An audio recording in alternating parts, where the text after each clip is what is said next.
भूमि गिरत भा ढावर पानी, तुलसीदास जी ने लिखा है, भूमि गिरत भा ढावर पानी, जिमी जी वही माया लपटानी। जिस प्रकार जल की बूंद पृथ्वी पर गिरती है, जल परम पवित्र है, जल की बूंद परम पवित्र है, सीधे आकाश से आ रही है, लेकिन जैसे वो पृथ्वी पर आकर गिरती है धूल से सन जाती है। भूमि गिरत भा ढावर पानी, जिमी जी वही माया लिपटानी। वैसे ही ये जीव परम विशुद्ध है, परंतु जैसे ही पृथ्वी के संपर्क में आता है, माया के संपर्क में आता है, जिमी जी वही माया लिपटानी, माया में लिपट कर वो अपने वास्तविक स्वरूप को, मूल को खो देता है। लेकिन कहीं किसी संत महापुरुष की कृपा हो जाए, गुरुजनों की कृपा हो जाए, तो माया से परे हो जाता है, परमात्मा के नजदीक हो जाता है, समीप हो जाता है, पथ पर चल पड़ता है। और ऐसे ही पथ पर चलने वालों की गाथा श्रीमद् भागवत जी में गाई गई है।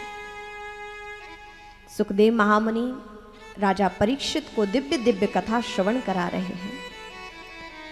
कल हम सभी ने दिव्य गिरिराज जी के दर्शन किए,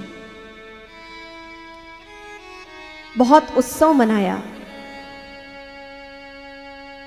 और सभी ब्रजवासी कहां जाते थे? इंद्र की पूजा करने। प्रत्येक दीपावली के दिन गिरिराज जी का इंद्र का पूजन किया करते थे ब्रजवासी। लेकिन भगवान ने देखा कि इंद्र को अभिमान हो रहा। जब भगवान को ज्ञात हुआ कि इंद्र को अभिमान हो रहा है, तो भगवान ने कहा कि अब इंद्र की पूजा नहीं, ब्रजवासियों हम सब पर तो गिरिराज महाराज की कृपा है, हम सब गिरिराज महाराज की शरण में रहते हैं, हमें उनका पूजन करना चाहिए। उस गिरिराज पर्वत पर दिव्य घास उगती है, हमारी गई वहां चारण करती हैं, वहां भ्रमण करती हैं, जिन गायों से हमें दुग्ध प्राप्त होता है, हमारा पालन पोषण होता है, तो हम सब गौ माता और गिरिराज जी का पूजन करेंगे। और हमारे आदरणीय बाबूजी श्री प्रेमचंद जी गोयल, गिरिराज भूमि पर, क्षेत्र पर इन्होंने बहुत सुंदर निज निवास कॉटेज बनाया है, और भक्तों को जब समय अवसर लगे लेकर पहुंचते हैं, गिरिराज महाराज का वहां पर अभिषेक कराते हैं, भजन कीर्तन संकीर्तन होता है, बहुत उत्सव होता है। हमारे राजेश भैया बागड़ी जी तो कई बार गए हैं, जाते रहते हैं, जो भी उनके संग जाते हैं जानते हैं।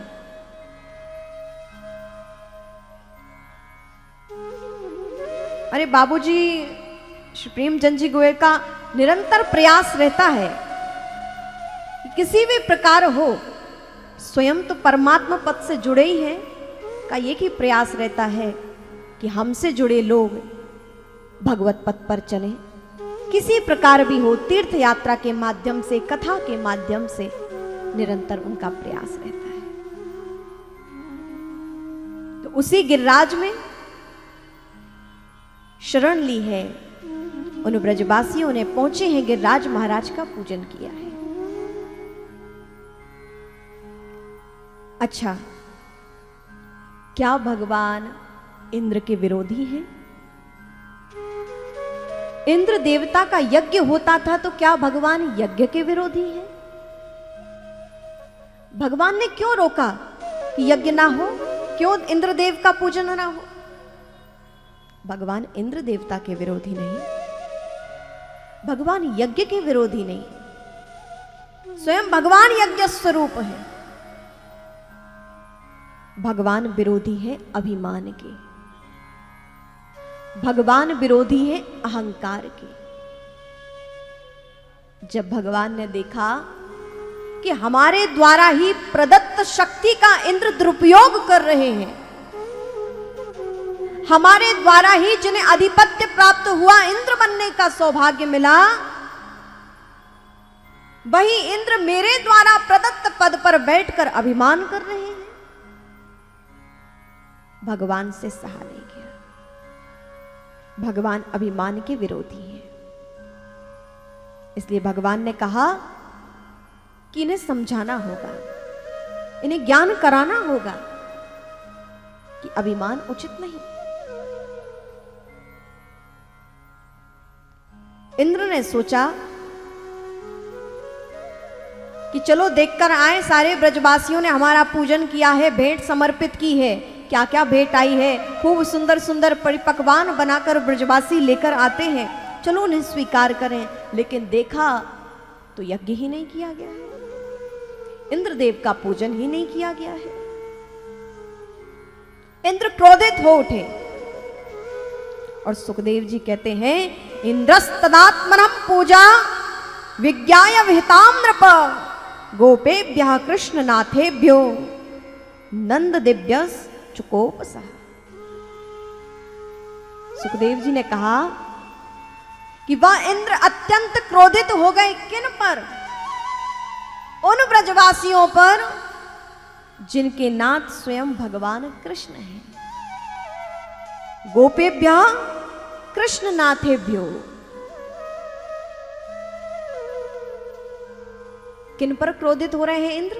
जिनके नाथ स्वयं कृष्ण हैं, जिनके सहायक स्वयं कृष्ण हैं, जिनके पीछे स्वयं कृष्ण चलते हैं, उनके विरोधी इंद्र।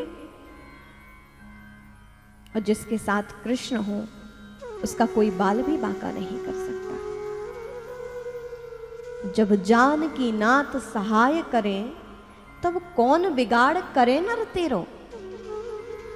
जिसके साथी परमात्मा हो उसका कोई बाल भी बांका नहीं कर सकता है।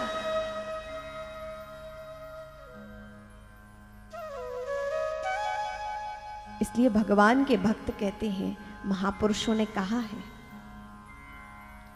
कि तुम्हारे दुख तो तिनके हैं,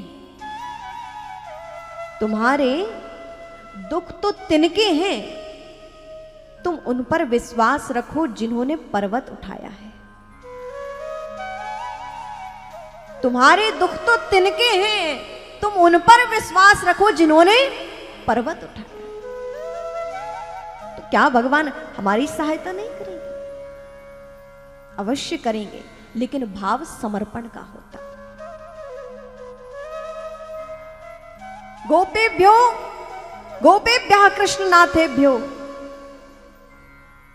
इंद्र ने बहुत त्रास देने का योजना बनाई कि उन ब्रजवासियों जिन्होंने हमारा पूजन नहीं किया है, मैं उन्हें अवश्य दंड दूंगा।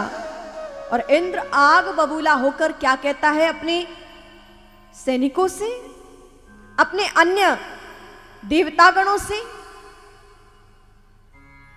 कितनी आप देखिए, इंद्र की भी मति भ्रम हो सकती है। इंद्र कहते हैं, अहो श्रीमद् माहात्म्यम गोपानाम काननौ कसाम कृष्णम मर्त्यमुपाश्रित्य ये चकुर्देव हेलनम। कहा, हे देवताओं, जानते हैं एक मरण धर्मा बालक मेरी पूजन को बंद करा रहा है, मेरी पूजा उसने रोकी है। एक मरण धर्मा बालक कृष्णम मर्त्यमुपाश्रित्य ये चक्रुदेव हेलनम, मेरी अवहेलना कर रहा है। कौन? ब्रजवासी बालक कृष्ण जो मरण धर्मा है, मर्त्य। देखो, देवराज इंद्र किसे मरण धर्मा कह रहे हैं? भगवान कृष्ण को। जिन भगवान कृष्ण ने स्वयं इंद्र को इंद्र पद प्रदान किया, शक्ति प्रदान की, वो इंद्र आज भगवान को मरण धर्मा कह रहे हैं। यहां संत महापुरुष कहते हैं कि देखो भगवान की कैसी माया है कि देवता भी भगवान की माया के चपेट में आ जाते हैं। तो साधारण मनुष्य की तो विसात ही क्या है। मम माया दुरत्यया। भगवान कहते हैं मेरी माया बहुत कठिन है। मम माया दुरत्यया। देवता भी जब भगवान की माया से बच ना सके तो साधारण मनुष्य की विसात क्या।